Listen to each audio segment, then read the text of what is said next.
Why did the United States attack Libya, Iraq, Afghanistan, and Yemen?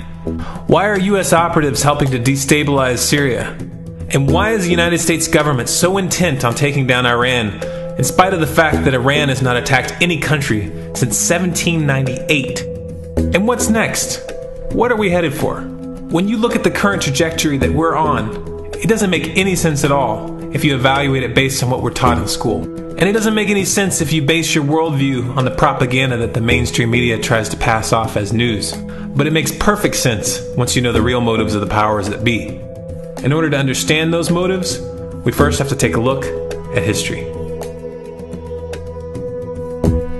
In 1945, the Bretton Woods Agreement established the dollar as the world reserve currency, which meant that international commodities were priced in dollars. The agreement, which gave the United States a distinct financial advantage, was made under the condition that those dollars would remain redeemable for gold at a consistent rate of $35 per ounce. The United States promised not to print very much money, but this was on the honor system, because the Federal Reserve refused to allow any audits or supervision of its printing presses.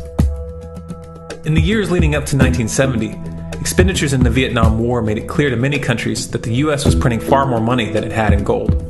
And in response, they began to ask for their gold back. This, of course, set off a rapid decline in the value of the dollar.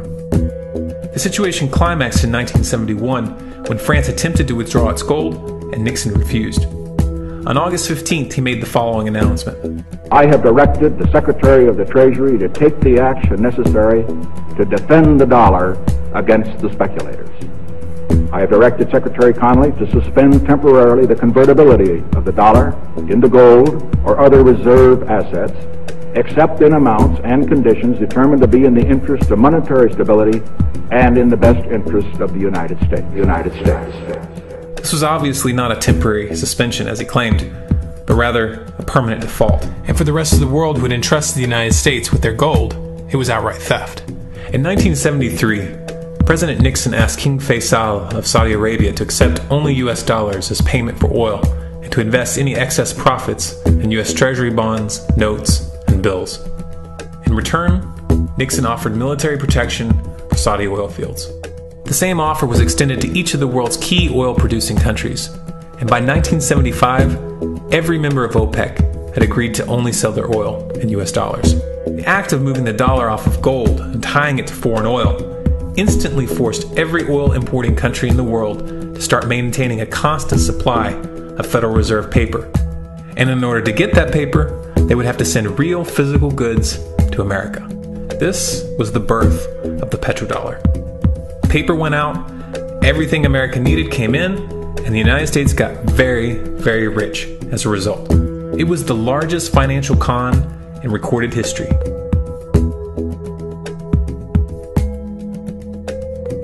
The arms race of the Cold War was a game of poker.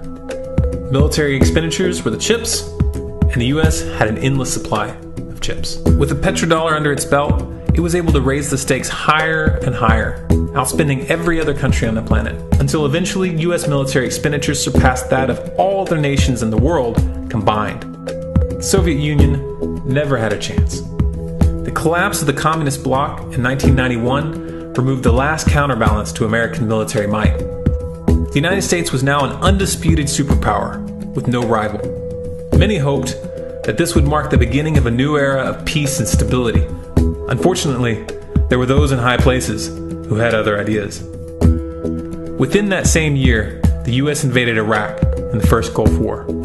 And after crushing the Iraqi military and destroying their infrastructure, including water purification plants and hospitals, crippling sanctions were imposed which prevented that infrastructure from being rebuilt. These sanctions, which were initiated by Bush Sr. and sustained throughout the entire Clinton administration, lasted for over a decade and were estimated to have killed over 500,000 children. The Clinton administration was fully aware of these figures. We have heard that 500,000 children have died. I mean, that's more children than died in Hiroshima. And you know, is the price worth it? I think this is a very hard choice, but we think the price is worth it. Miss Albright, what exactly was it that was worth killing 500,000 kids for?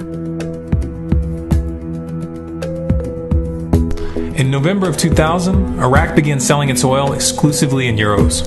This was a direct attack on the dollar and on U.S. financial dominance, and it wasn't going to be tolerated. In response, the U.S. government, with the assistance of the mainstream media, began to build up a massive propaganda campaign claiming that Iraq had weapons of mass destruction and was planning to use them. In 2003, the U.S. invaded, and once they had control of the country, oil sales were immediately switched back to dollars. This is particularly notable due to the fact that switching back to the dollar meant a 15 to 20% loss in revenue due to the euro's higher value. It doesn't make any sense at all unless you take the petrodollar into account. So I came back to see him a few weeks later, and by that time we were bombing in Afghanistan. I said, "Are we still going to war with Iraq?" And he said, "Oh, it's worse than that." He said, he reached over on his desk, he picked up a piece of paper, he said, I just got this down from upstairs, meaning the Secretary of Defense's office today, and he said, "This is a memo that describes how we're going to take out 7 countries in 5 years, starting with Iraq and then Syria, Lebanon, Libya, Somalia, Sudan, and finishing off Iran." Let's take a look at the events of the past decade and see if you see a pattern. In Libya, Gaddafi was in the process of organizing a bloc of African countries to create a gold-based currency called the dinar, which they intended to use to replace the dollar in that region. US and NATO forces helped destabilize and topple the Libyan government in 2011, and after taking control of the region, US armed rebels executed Gaddafi in cold blood and immediately set up the Libyan central bank. Iran has been actively campaigning to pull oil sales off of the dollar for some time now, and it has recently secured agreements to begin trading its oil in exchange for gold. In response, the US government, with mainstream media assistance, has been attempting to build international support for military strikes on the pretext of preventing Iran from building a nuclear weapon. In the meantime, they established sanctions which US officials openly admit are aimed at causing a collapse of the Iranian economy. Syria is Iran's closest ally, and they are bound by mutual defense agreements. The country is currently in the process of being destabilized with covert assistance from NATO, and though Russia and China have warned the United States not to get involved, the White House has made statements within the past month indicating that they are considering military intervention. It should be clear that military intervention in Syria and Iran isn't being considered. It's a foregone conclusion, just as it was in Iraq and Libya. The US is actively working to create the context which gives them the diplomatic cover to do what they already have planned. The motive for these invasions and covert actions becomes clear when we look at them in their full context and connect the dots. Those who control the United States understand that even if a few countries begin to sell their oil in another currency, it will set off a chain reaction and the dollar will collapse. They understand that there is absolutely nothing else holding up the value of the dollar at this point, and so does the rest of the world. But rather than accepting the fact that the dollar is nearing the end of its lifespan, the powers that be have made a calculated gambit. They have decided to use the brute force of the US military to crush each and every resistant state in the Middle East and Africa. That in itself would be bad enough, but what you need to understand is that this is not going to end with Iran.